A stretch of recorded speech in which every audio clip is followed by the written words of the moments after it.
Number دو، دوسری طرح کے القاب وہ تھے جو سنت ہی کے ہم معنی تھے، جو وہی مفہوم ظاہر کرتے تھے جو حدیث اور قرآن سے ثابت ہیں، اس طرح کے القاب بدعتیوں کے مقابلے میں اختیار کیے گئے۔ مثلا سلف صالحین کہا گیا، سلف کا لفظ استعمال کیا گیا، یا اہل الحدیث کا لقب اختیار کیا گیا، یا اہل الاثر یا اہل السنہ والجماعہ کا لقب اختیار کیا گیا۔ یہ القاب تھے اس لیے تاکہ حق اور باطل کے اندر اہل حق اور اہل باطل میں تمیز کیا جائے، اور یہ وہ پاکیزہ الفاظ تھے جو تمام دوسرے گمراہ اور باطل فرقوں سے تمیز کرنے کے لیے اختیار کیے گئے تھے، اور جو تمام دوسرے فرقے نسبتوں کے بنے تھے ان سے کئی وجوہات کی بنا پر یہ لوگ معزز، محترم اور مکرم تھے اور بہتر تھے۔ چنانچہ نمبر ایک، وہ وجوہات جن کی وجہ سے اہل الحدیث یا اہل السنہ یا اہل الاثر یا اہل الجماعہ یا یہ تمام القاب جو استعمال کیے گئے ہیں اہل حق کے لیے، جو اللہ نے اور خود سلف نے اپنے لیے چنا ہے، یہ کئی وجوہات کی بنا پر دوسرے تمام نسبتوں سے ممتاز ہیں۔ ان میں ایک بنیادی وجہ یہ ہے کہ یہ وہ القاب ہیں جن میں مکمل پورا اسلام سمویا ہوا ہے۔ مثلا اگر کسی نے کہا میں اہل الحدیث ہوں تو قرآن بھی ہے اور اسی کے اندر بولو سنت بھی ہے، حدیث بھی ہے، اور دونوں کو شامل ہے یہ، تو پورا کا پورا اسلام قرآن کا نام ہے اور محمد رسول اللہ صلی اللہ علیہ وسلم کے۔ لیکن اگر کسی نے کہا میں حنفی ہوں تو ظاہر ہے پورا اسلام تو نہیں کہا جا سکتا اس کو۔ اگر حنفیت پورا اسلام ہے تو پھر شافعیت کو اسلام سے خارج ماننا پڑے گا۔ بولو ماننا پڑے گا کہ نہیں ماننا پڑے گا؟ حنبلیت کو ماننا پڑے گا۔ ہاں، اس لیے ایسے القاب سلف نے نہیں اختیار کیے اپنے لیے، ایسا لقب اختیار کیا جس کے اندر مکمل کا مکمل اسلام سمایا ہوا ہے، بلکہ مکمل اسلام کی ترجمانی ہوتی تھی اور مکمل اسلام کتاب و سنت کا نام۔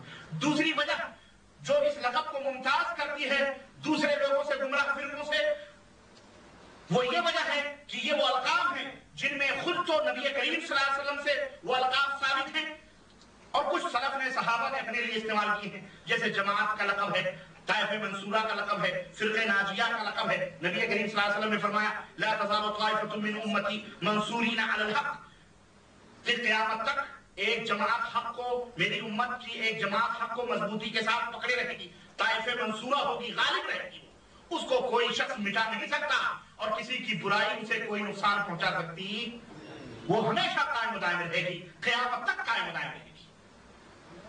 تو وہی جماعت جنت میں جانے والی ہے، اس کو اللہ کے نبی نے طائفہ منصورہ قرار دیا۔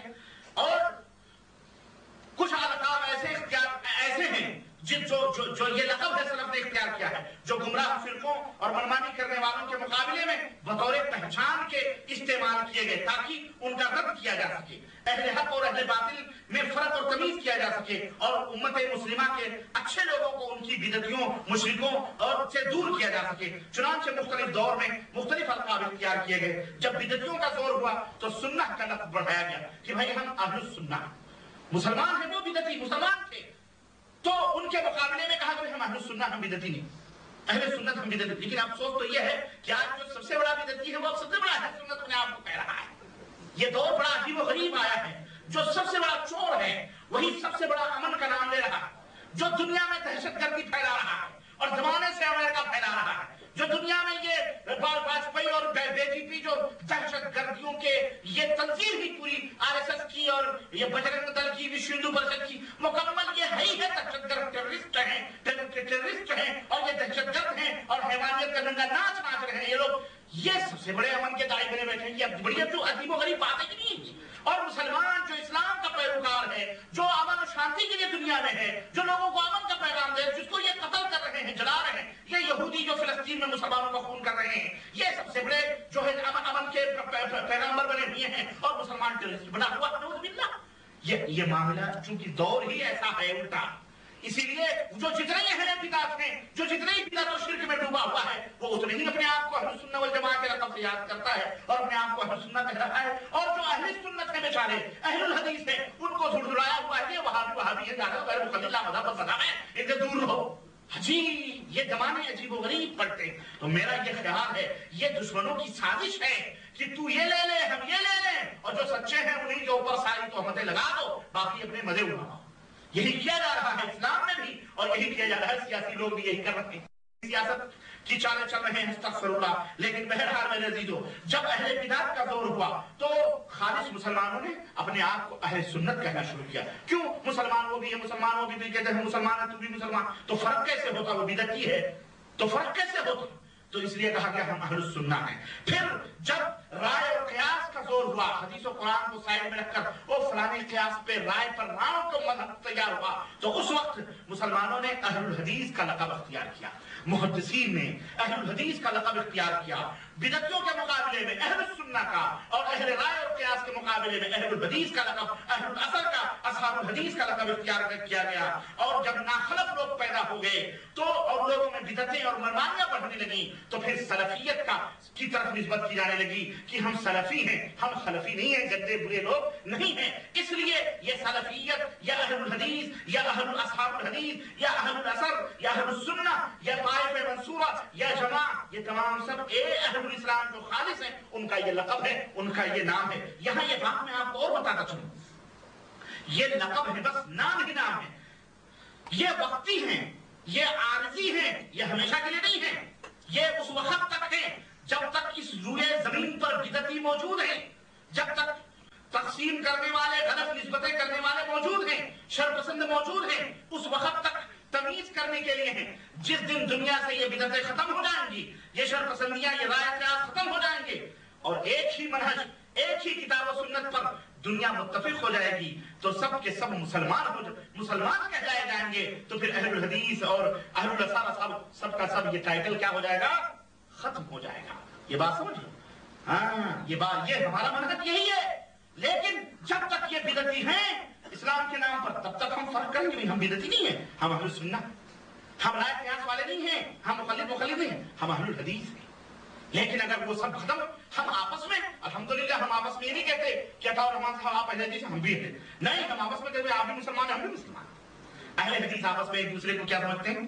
مسلمان. لیکن رائے اور قیاس کے ماننے والوں کے مقابلے میں کہتے ہیں ہم اہل حدیث, اور ہمیں فخر سے اسٹیجوں میں تم کہو ہم اہل الحدیث ہیں. لیکن مشکل تو یہ ہے کہ یہ نام بھی ہمارا غلط سلف لوگوں کے اندر بدنام کرنے کے لیے لیتے ہیں, اور جب ہم ان کا نام لیتے ہیں تو ان کو چڑ ہو جاتی ہے, یہ ہمارا نام لیتے ہیں. ہمیں تو نہیں چڑ ہوتی, آپ ہمیں کہو یہ اہل الحدیث ہے, ہمارا سینہ فخر سے الحمدللہ اہل الحدیث انشاءاللہ تبارک اللہ. مسلمان ہیں تو ہمیں کیا ہو, لیکن اگر ہم کہیں یہ حنفی ہیں, یہ شافعی, یہ قادری ہیں, ہم کو یہ کیوں کہتے ہیں؟ تم کیا کہیں آپ بھی, آپ ہیں کہ نہیں ہیں, چڑھتے کیوں بھائی؟ اس کا مطلب یہ ہے کہ ایک غلط نام ہے, غلط نسبتیں ہیں, اس کو ختم کرو, اس کو ختم کرو. اپنی نسبت اس طرح سے کرو, بدعتیوں کے مقابلے میں اہل السنہ, اہل رائے اور قیاس کے مقابلے میں اہل الحدیث اپنے آپ کو کہو, اہل الحدیث بنو. یہی ہے. اور جس دن یہ تمام سب فکریں ختم, اس دن ہمارا سب ایک ہی نام ہے, کیا؟ مسلمان. سمجھ آئی کہ نہیں آئی؟ ہاں, یہ بات یاد رکھنا میرے دوستوں. پھر ہم مومنین بنیں گے, متقین ہمارا نام ہوگا, محسنین ہوگا. اللہ تعالیٰ نے جو قرآن میں اور نبی کریم صلی اللہ علیہ وسلم جو حدیث میں ہم کہا ہے, ہم یہی ہوگا. اور اسی طرح سے میں یہ کر رہا تھا کہ یہ القاب جو ہے نا اہل الحدیث, اہل الاثر کے, یہ کیوں ممتاز ہیں؟ اس کی وجہ ایک یہ بھی ہے کہ ان میں کسی امتی کے لیے کوئی تعصب نہیں جھلک رہا. مثلا آپ نے کہہ دیا حنفی تو شافعی منہ پھیر کے ادھر بیٹھ گئے, کیا حنفی ہمارے امام کو نہیں مانتا ہے نہیں. آپ نے کہہ دیا کہ میں قادری ہوں تو نقشبندی ادھر چلا جائے گا. آپ نے کہہ دیا میں چشتی ہوں تو پھر چشتی اپنی محفل میں تم قادری کو نہیں بلائے گا. کیوں کہ چشتیوں کے ہاں وہ گانے بجانے چلتے ہیں, رقص و سرود ہوتا ہے, قادریوں کے نہیں چلتا. بولے گا یار تم قادری ہو, تمہارے یہاں تو یہ چیز نہیں, ہمارے یہاں ہے. تعصب نہیں لگتا ہے.